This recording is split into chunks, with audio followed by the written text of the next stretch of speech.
Welcome to TomPadulaTV and to the series Cosi, pare, So It Is If You Think So by Luigi Pirandello. In this first segment I am being interviewed and reflect as a producer on what it means to not only produce the play but also to be an active participant in the cast. I hope that my reflections help a little. Thank you to Rosaria for the interviews, and I hope you do enjoy segment 1. Hello, I'm here with Tom Padula, the producer of Cosi, pare by Luigi Pirandello.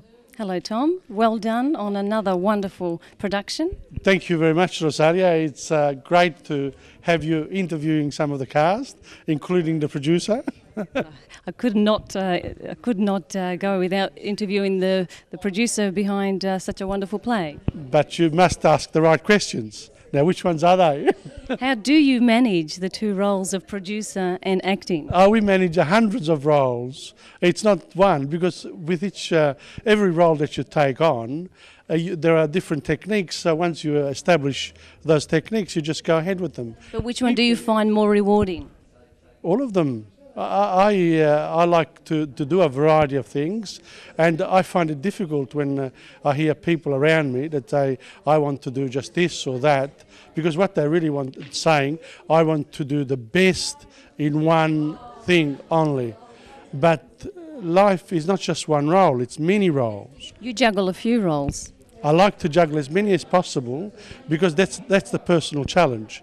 And to be able to switch roles is really important, because that's how we balance our lives.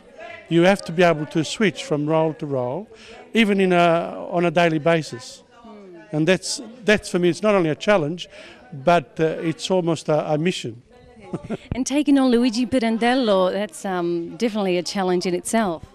Well, since I've been doing the classics, I've taken on these big productions in terms of literary merit, because the big productions offer the actors opportunities beyond their wildest dreams. This particular play is a unit that studied at a university level. So therefore, when you have people here who come from all walks of life, and you gather them together, and then you actually create a teamwork, and you've seen the play, you've seen just what an effort they've put in.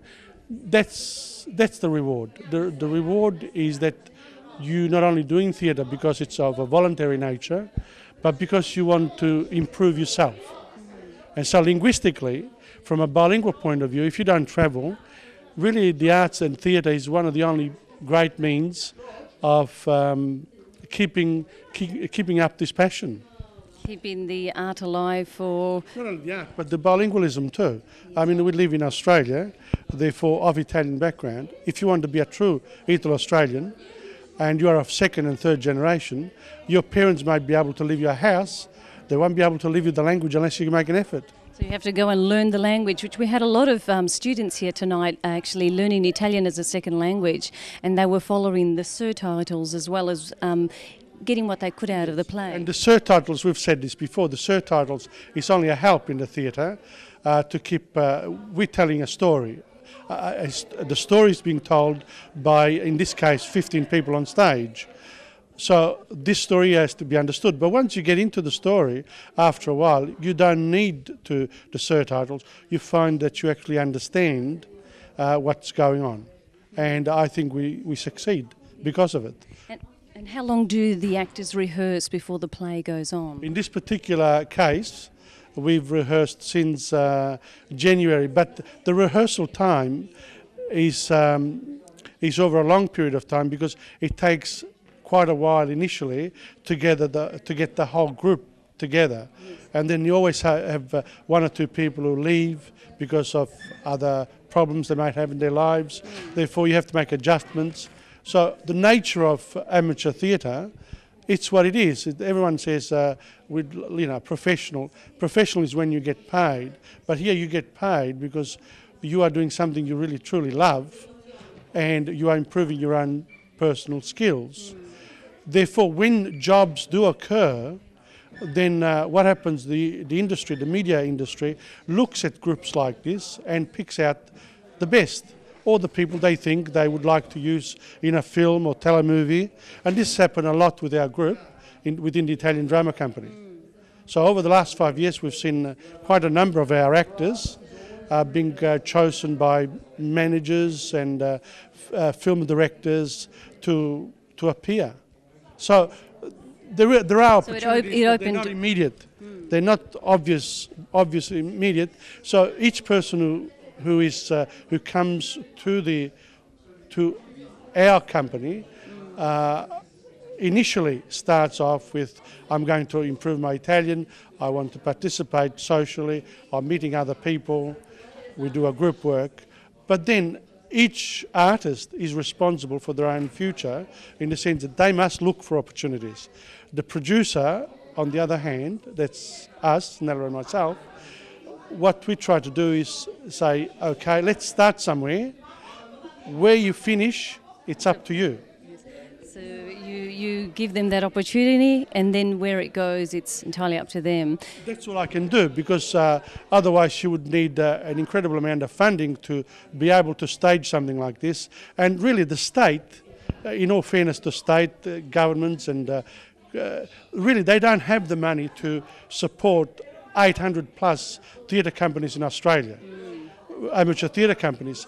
In a state like Victoria, you're lucky to have one or two professional ones that are fully funded by the state.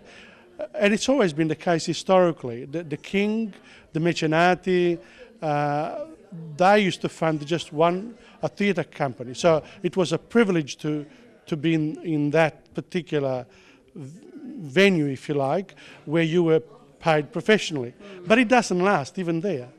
It doesn't last. But theatre is all about passion as well. You do it because you're passionate about it. But it's strange that people talk about passion, talk about how much they love, and then when it comes to the crunch, they look at how many people have come through the door and how much you've actually made, and little do they realise that a lot of people too are given free tickets.